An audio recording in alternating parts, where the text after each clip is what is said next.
আহ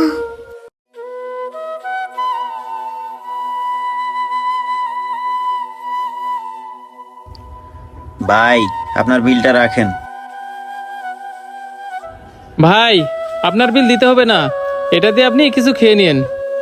ভাই, আপনি কাকে কি বলতেছেন? আপনি কি ওনাকে চিনেন? না তো ভাই, আমি তো ওনাকে চিনি না। আরে ভাই, আপনি ওনারে চিনলেন না? উনি এই শহরের সবচেয়ে বড় বিজনেসম্যান, এমকে গ্রুপের চেয়ারম্যান। বুঝলাম না স্যার, আপনি এত বড় লোক হয়ে আমার এই সামান্য বিরিয়ানি হয়ে যাচ্ছেন বিরিয়ানি খাইতে? আরে ভাই, বুঝলেন না? উনি হচ্ছে অনেক ভালো মনের মানুষ। স্যার, আপনি এত বড় লোক আর আমার এই সামান্য হোটেলে আসছেন, আমার খেদমতে আপনার কোনো ত্রুটি হয়নি তো? কি যে বলেন, কাজের ফাঁকে ফাঁকে সবারই একটা পরিকল্পনা থাকে। আমার স্যারেরও একটা পরিকল্পনা আছে, সেটা হচ্ছে সততা যাচাই করা।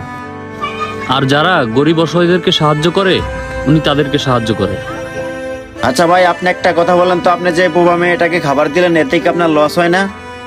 আরে স্যার, লস কি আর হবে? আমাদের বড় ভাইয়ের মন অনেক বড়, এখান থেকে যা লাভ হয় তার বেশি অর্ধেকই গরিব অসহায়দের খাওয়ায়। ভাই বলেন তো, তাহলে এইভাবে আপনার সংসার চলে কিভাবে? স্যার, সংসার সংসার আমার আল্লাহ চালায়, তবে আমি গরিব অসহায় লোকদের খাওয়ায় অনেক শান্তি পাই। ও আচ্ছা, বুঝতে পেরেছি। তবে আপনার কাজটা আমার অনেক ভালো লাগছে, আর আমিও আপনার এই বিরিয়ানি হাউসে কিছু টাকা দিয়ে সাহায্য করতে চাই। সে টাকাটা দিয়ে আপনি আরো বেশি বেশি গরিব অসহায়দেরকে খাওয়াবেন। বিজয়, ভাইকে 1 লাখ টাকার বান্ডিলটা বের করে দাও। জি স্যার। এই যে ভাই, টাকাগুলো রাখেন। গরিব দুঃখীদের খাওয়াবেন, গরিব দুঃখীদের খাওয়ালে ব্যবসায় আল্লাহ বরকত দেয়। ঠিক আছে ভাই, আপনি তাহলে থাকেন, আমরা এখন আসি। বিজয় চলো।